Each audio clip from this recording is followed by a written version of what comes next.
መጽሐፈ ሲራክ ምዕራፍ 18 ለዘላለም ሕያው የሆነ እርሱ ሁሉን በአንድነት ፈጠረ። እውነተኛ እግዚአብሔር ብቻ ነው። ሥራውን ያውቅ ዘንድ ማንንም አላሰናበተውም። የገናንነቱንስ ፍለጋ ማን መርምሮ ያውቃል? ከሃሊነቱንስ ማን መርምሮ ያውቃል? ቸርነቱንስ ማን ጠንቅቆ ይናገራል?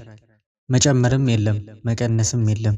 የእግዚአብሔርን የጌትነቱን ፍለጋ የሚያገኝ የለም።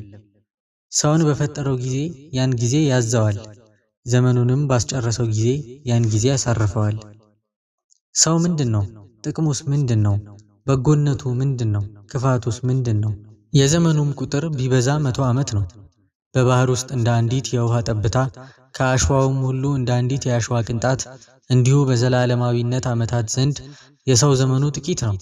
ስለዚህ ነገር እግዚአብሔር ይታገሳቸዋል፣ ምሕረቱን አሳደረባቸው። ፍጻሜያቸው ክፉ እንደሆነ አይቶ አወቃቸው፣ ምሕረቱን እንዲሁ አብዝተዋልና።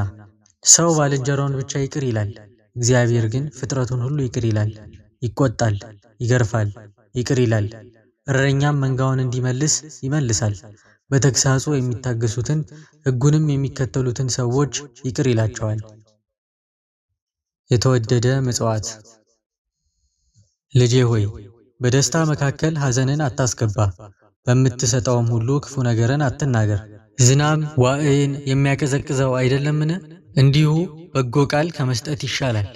እነሆ እንግዲህ ከመስጠት መልካም ቃል አይሻልምን? ሁለቱም ሁሉ በጻድቅ ሰው ዘንድ ይገኛሉ።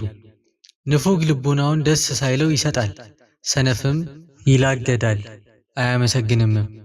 ሳትናገር ተረዳ፣ ሳትታመምም ዳን።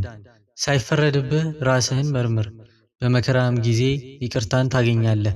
ሳትደክም ራስህን አዋርድ፣ በበደልክም ጊዜ ንስሐ ግባ። ስእለትህን ፈጥነህ ስጥ፣ ሳትሞትም ጽድቅን ስራት። ሳትሳልም አስቀድመህ ስእለትህን አዘጋጅ። እግዚአብሔርን እንደሚፈታተነው ሰው አትሁን። በተቆጣህም ጊዜ የሞትን ቀን አስብ፣ የፍዳህንም ቀን አስብ። ንስሐም ግባ ጸልይም። በጥጋብህ ወራት የረሃብን ወራት አስብ፣ በተድላህም ወራት የችግርን ወራት አስብ። ኑሮ ከጧት እስከ ማታ ድረስ ትለዋወጣለችና፣ ሁሉም በእግዚአብሔር ዘንድ አንድ ጊዜ ፈጥኖ ይደረጋልና። ብልህ ሰው ግን ፈርቶ በሁሉ ይጠበቃል፣ ኃጢአት በሚሰራበትም ጊዜ ንስሐ ይገባል። አስተዋይ ሰው ሁሉ ጥበብን ያገኛታል፣ ያገኛትንም ሰው ታስመሰግነዋለች ታስከብረዋለችም። ነገር አዋቂዎች ራሳቸው በልቦናቸው ይራቀቃሉ፣ የተረዳ ምሳሌንም ይናገራሉ። አትሂድ፣ የኃጢአትንም ፈቃድ አትከተል፣ ከክፉ ፍትወትም ራቅ።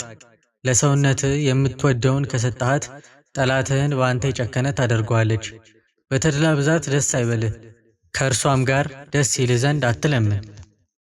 እንዳትያዝ አንተ ድሃ ሳለህ በከረጢትህ ምንም ሳይኖርህ አትበደር።